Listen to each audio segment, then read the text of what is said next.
जैसा करोगे वैसा भरोगे। एक शख्स शादीशुदा था और उसके बच्चे भी थे, मगर वो अपने पड़ोसी की बीवी से मोहब्बत करने लगा था और उस पर दिल हार बैठा था।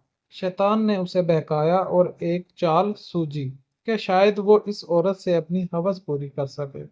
उसने अपने पड़ोसी से पूछा, तुम कल कहाँ जा रहे हो? पड़ोसी, चूंकि अपने काम की वजह से कसरत सफर पर रहता था, इसने जवाब दिया, मैं कल दूर दराज सफर पर निकल रहा हूँ और शायद कुछ दिन ना आ सकूं।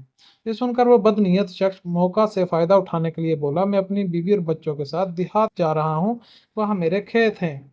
अगर तुम चाहो तो तुम्हारी बीवी हमारे साथ चली जाए, वो महफूज रहेगी और कोई परेशानी भी नहीं होगी।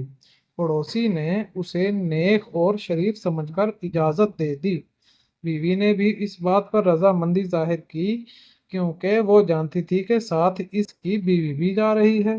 जब वो देहात पहुंचे तो उस खाइन शोहर ने बच्चों से कहा कि जाकर खेलें और अपनी बीवी से कहा कि वो पुदीना के खेत में जाकर कुछ पुदीना तोड़ लाए।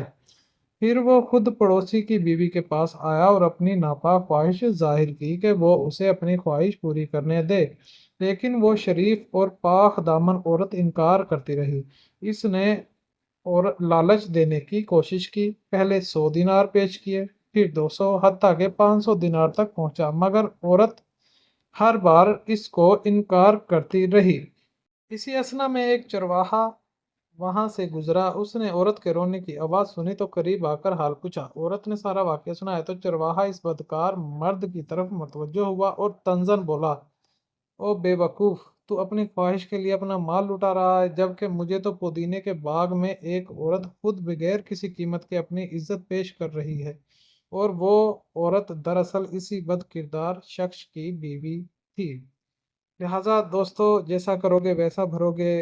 अगर वीडियो आपको अच्छी लगी हो तो इससे सबक हासिल करें और वीडियो को लाइक करें, चैनल को सब्सक्राइब करते हैं, और मिलते हैं नेक्स्ट इसी तरह की एक अच्छी सी सबक आमोज कहानी के साथ। तब तक के लिए इजाज़त दीजिए। अल्लाह हाफिज़।